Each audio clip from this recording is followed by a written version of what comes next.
What happens when a fearless congresswoman comes face to face with the world's richest man on live television?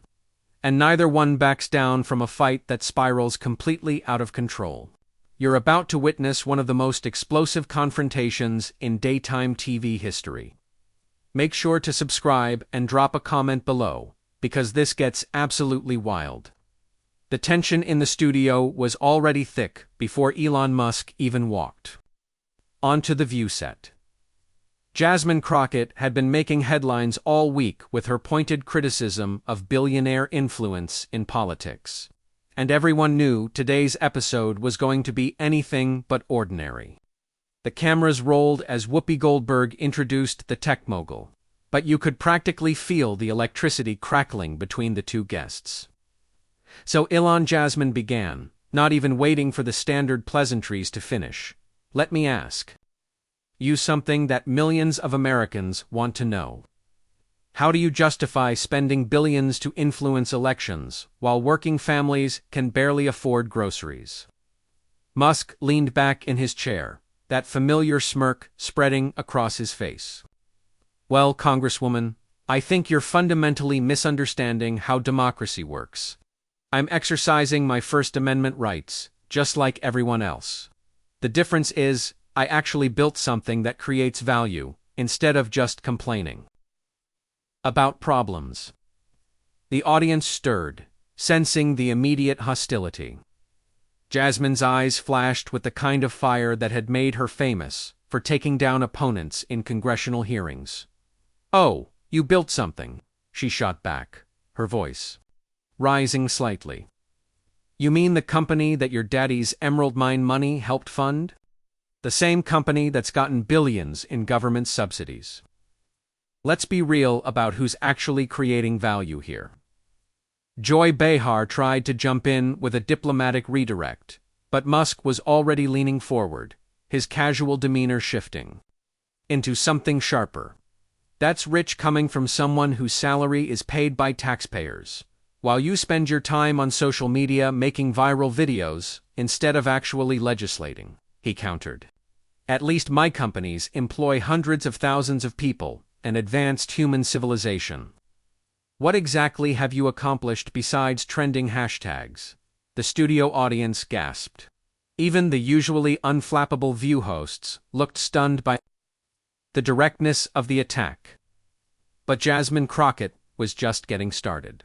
"Excuse me," she said, her voice dropping to a dangerous quiet that anyone who'd seen her in action knew meant trouble. "Did you just try to lecture me about accomplishment? I've been fighting for working families while you've been playing with rockets and buying social media platforms to spread conspiracy theories. And let's talk about those government contracts, shall we?" Sunny Hostin attempted to moderate, but Jasmine was already pulling out her phone, scrolling through what appeared to be prepared notes. SpaceX has received over $15 billion in government contracts. She continued, her prosecutor background showing as she built her case methodically. "Tesla got billions in subsidies and tax credits. Your solar company, billions more. So tell me again how you're this self-made genius when you're essentially a welfare queen with a better PR team." The crowd erupted. Some applauded, others gasped in shock. Musk's face had gone from smug to genuinely angry, his jaw tightening as he processed being called a welfare queen on national television. "That's completely disingenuous," he snapped, his South African accent becoming more pronounced as his composure cracked. "Those aren't handouts, they're investments in technology that benefits everyone. Unlike career politicians who produce nothing but hot air and empty promises." "Career politicians," Jasmine laughed, but there was no humor in it. "I've been in Congress for 4 years. You know what I did before that? I was a public defender, fighting for people who couldn't afford fancy lawyers. I was protecting the rights of people your policies would crush under your gold-plated boots." Whoopi tried desperately to regain control of the segment, but both guests were locked in combat now, talking over each other with increasing intensity. "My policies. Musk's voice was getting louder now. I'm trying to get humanity to Mars, revolutionize transportation, and create sustainable energy. You're trying to tax success out of existence and turn America into a socialist paradise. That's never worked anywhere. It's been tried. There it is. Jasmine slammed her hand on the table, causing everyone to jump. The same tired talking points every billionaire uses when they don't want to pay their fair share. You know what's socialist corporate welfare. You know what's socialist privatizing profits and socializing losses. You're the biggest socialist in America. You just don't want to admit it. The audience was now completely divided, with some people cheering and others shouting disapproval. The View's producers were frantically signaling from behind the cameras, but the confrontation had taken on a life of its own. I pay more in taxes than you'll make in 10 lifetimes, Musk shot back, his carefully cultivated public persona completely abandoned now. And I create jobs and innovation while you grandstand for cameras and accomplish nothing. You're everything that's wrong with modern politics, all style and no substance. Jasmine stood up from her chair, her presence commanding the entire studio. No substance. Let me tell you about substance. Substance is fighting for healthcare. For every American. Substance is making sure children don't go hungry in the richest country in the world. Substance is holding billionaires accountable when they think they can buy democracy like it's another one of their toys. The camera caught Musk rolling his eyes, which only seemed to fuel Jasmine's fire even more. Did you just roll your eyes at hungry children? She demanded, her voice carrying across the entire studio. Did you actually just dismiss the suffering of working families like it's some kind of joke? I didn't dismiss anything, Musk replied, but his tone had shifted defensive. I'm saying your solutions don't work. Big government programs don't solve poverty, they perpetuate it. Innovation and job creation solve poverty. Your innovation. Jasmine's laugh was sharp and bitter. Your innovation is firing thousands of workers via Twitter. Your innovation is union busting. Your innovation is moving manufacturing overseas. While wrapping yourself in the American flag, don't lecture me about solving poverty when you're actively creating it. Musk's face had turned red, veins visible on his forehead as he processed Jasmine's devastating attack on his business empire. The studio fell into a tense silence before he exploded. You want to talk about creating poverty? He shouted, abandoning any pretense of civility. Let's talk about your district in Texas. Let's talk about the crime rates, the failing schools, the businesses fleeing because of policies you support. At least I'm trying to build something instead of just tearing everything down. The audience gasped at the personal attack, but Jasmine didn't flinch.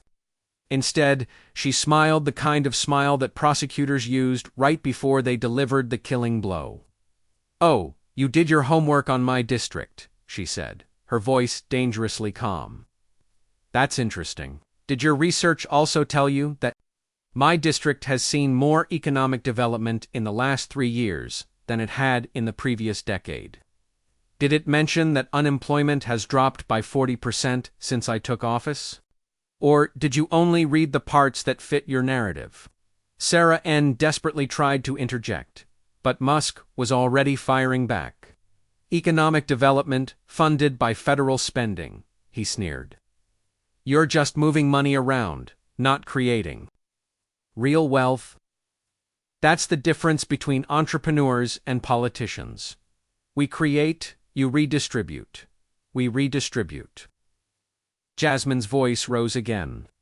You mean like how you redistributed Twitter's workforce to the unemployment line? You mean like how you redistribute your tax burden to working families while you pay nothing? You're the biggest redistributor in America. You're just redistributing upward. I bought Twitter with my own money and made it profitable, Musk shot back. Something the previous management could never do. Sometimes you have to make hard decisions. to save a company.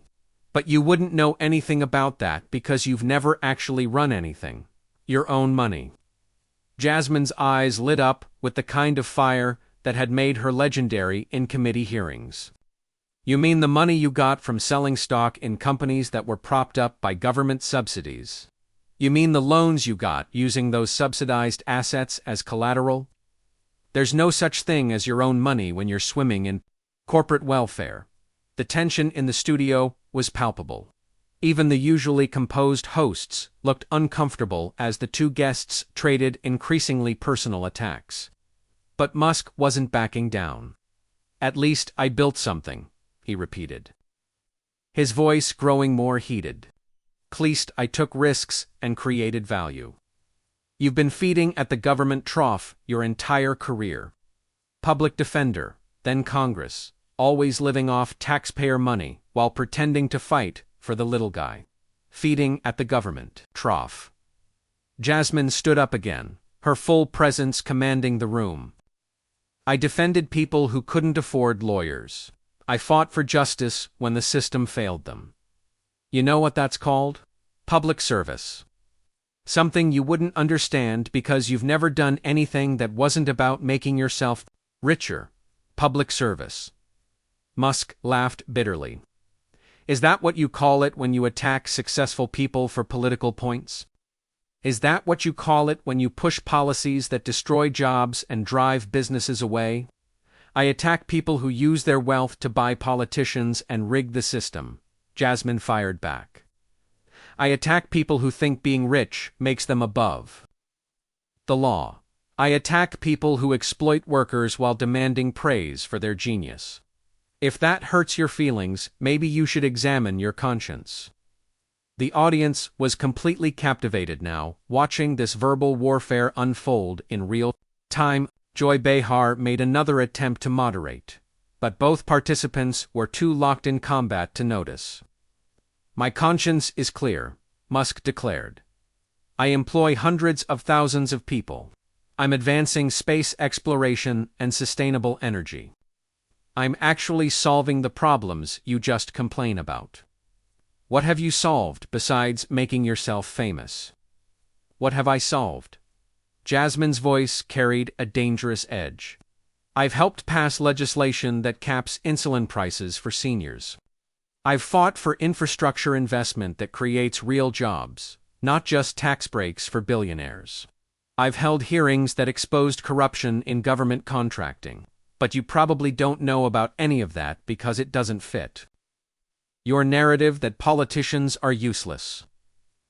"Insulin price caps that don't address the root problem," Musk countered. "Infrastructure spending that's mostly political pork. Show trials that accomplish nothing but generate headlines. That's not solving problems. That's political theater." Political theater. Jasmine's composure finally cracked completely. "Tell that to the diabetics, who can finally afford their medication. Tell that to the construction workers, getting good-paying jobs building bridges and roads.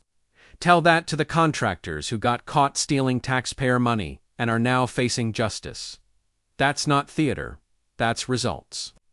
Results that cost billions and could have been achieved more efficiently through market solutions," Musk shot back. "But you don't trust markets because you can't control them.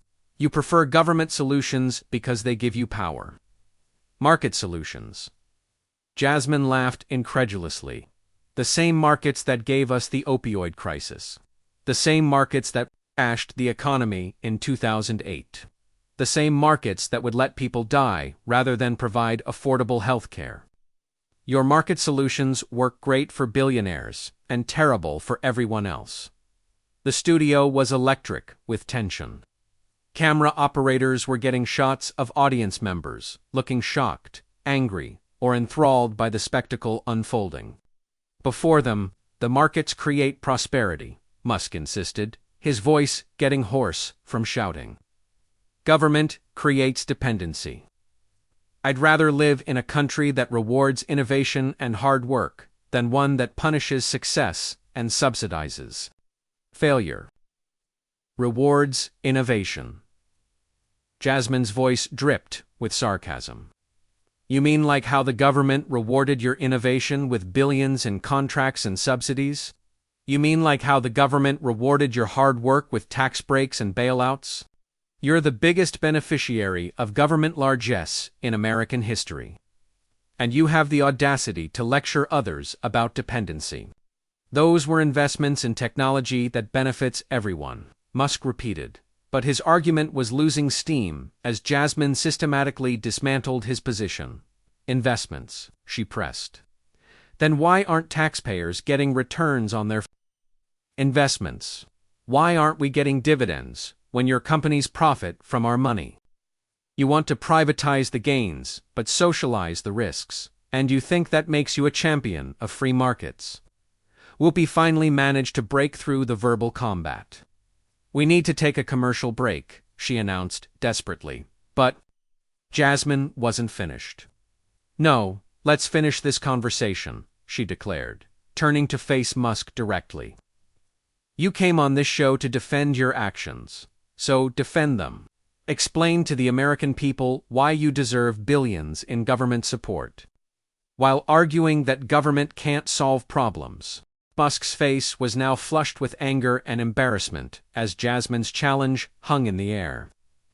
The entire studio waited for his response, but what came next shocked everyone. You know what your problem is, he said, his voice low and menacing. You can't stand that someone actually succeeded without needing government permission. You can't stand that innovation happens despite politicians, not because of them. You're just another small-minded bureaucrat who thinks success is suspicious. The personal nature of the attack sent a visible shockwave through Jasmine. Her jaw tightened as she processed what he'd just said. Small-minded bureaucrat, she repeated slowly, her voice barely above a whisper. Did you just call me stupid? Let me tell you something about small minds. Small minds think money equals intelligence. Small minds think wealth equals worth. Small minds think because they got lucky with timing and circumstances, they're somehow superior to everyone else.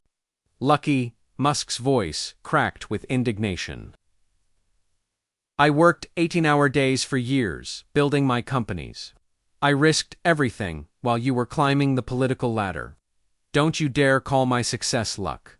Your success. Jasmine's voice began to rise again, building to something that felt inevitable. Your success started with your family's wealth in apartheid South Africa. Your success continued with government contracts and subsidies. Your success depends on exploiting workers and avoiding taxes. That's not innovation, that's exploitation with better marketing. The audience was completely silent now, sensing they were witnessing something unprecedented. Even the hosts had given up trying to control the situation. At least, I'm not a career politician pandering for votes, Musk shot back desperately.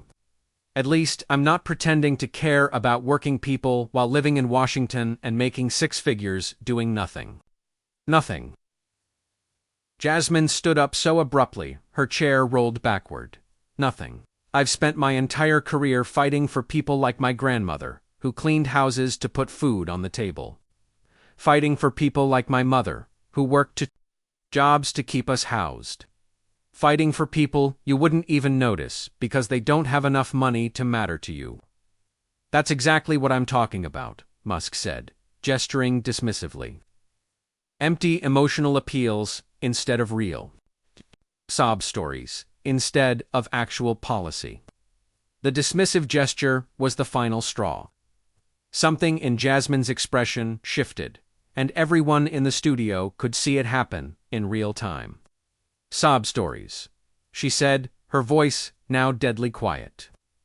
You just called my family's struggle to survive sob stories. You just dismissed the lived experience of millions of Americans as emotional manipulation. You know what? I'm done. She turned to face the camera directly, ignoring Musk completely. America, this is exactly what's wrong with our country. We have billionaires who think human suffering is just a political talking point. We have people so disconnected from reality that they think poverty is a choice and struggle is weakness. This man just proved everything I've been saying about how the ultra-wealthy view the rest of us. Now wait, just a minute, Musk started, but Jasmine cut him off with a look that could have stopped traffic. No, you wait, she snapped. You've said enough. You've shown America exactly who you are. Someone who takes billions in government money while attacking government programs. Someone who exploits workers while claiming to create jobs. Someone who dismisses human suffering as political theater. And worst of all, someone who thinks his money makes him better than everyone else. She began gathering her things, her movements. Sure, sharp and deliberate. Congresswoman, please, Whoopi tried, desperately. Let's take a breath and continue the conversation. There's no conversation to be had, Jasmine replied, her voice firm. You can't have a conversation with someone who thinks your family's struggles are sob stories. You can't have a conversation with someone who thinks his wealth makes him superior. Two working families. You can't have a conversation with someone who takes government money with one hand while attacking government programs with the other.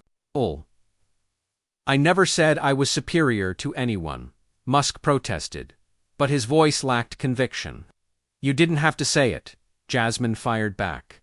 You've been saying it this entire time. Every dismissive comment, every eye roll, every time you've acted. Like my constituents don't matter because they're not billionaires. Your attitude says everything. The tension was unbearable now. Camera operators were frantically trying to capture every moment of the historic confrontation. Look, Musk said, trying to salvage the situation. Maybe we got a little heated, but we're both on the same side here. We both want America to succeed. We are not on the same side, Jasmine declared firmly. I'm on the side of working families. I'm on the side of people who play by the rules and expect their government to do the same. I'm on the side of accountability and fairness.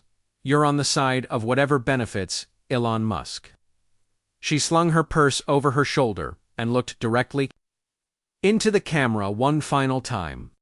America, you just witnessed exactly what happens when billionaires think they can buy respect, along with everything else. You can't. Respect is earned through service, through sacrifice, through actually caring about people beyond yourself. Money can't buy integrity, and it sure can't buy the right to dismiss human suffering as political theater. Congresswoman Crockett, please, Joy Behar pleaded, but Jasmine was already walking toward the exit. I came here to have a serious conversation about the role of billionaires in our democracy, she called back without stopping. Instead, I got a masterclass in privilege and arrogance. American families deserve better than having their struggles dismissed as sob stories by someone who's never worried about paying rent or affording groceries. As she reached the edge of the set, she turned back one final time, her voice carrying across the entire studio. Mr. Musk, when you're ready to have a real conversation about accountability and fairness. When you're ready to acknowledge that your success came with help from the very government programs you attack. When you're ready to treat working families with the respect they deserve, then maybe we can talk.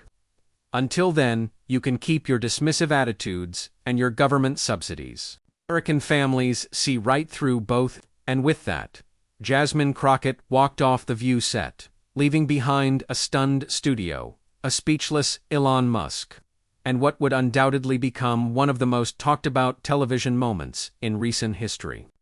The cameras captured Musk's face as he processed what had just happened. The hosts scrambling to fill the awkward silence, and an audience that had just witnessed a politician stand up to one of the most powerful men in the world and walk away. On principle, the confrontation was over, but the conversation it started was just beginning. Make sure you subscribe to stay updated on all the latest political drama. And drop a comment below telling us what you think about Jasmine's decision to walk away. Did she do the right thing, Or should she have stayed to finish the debate?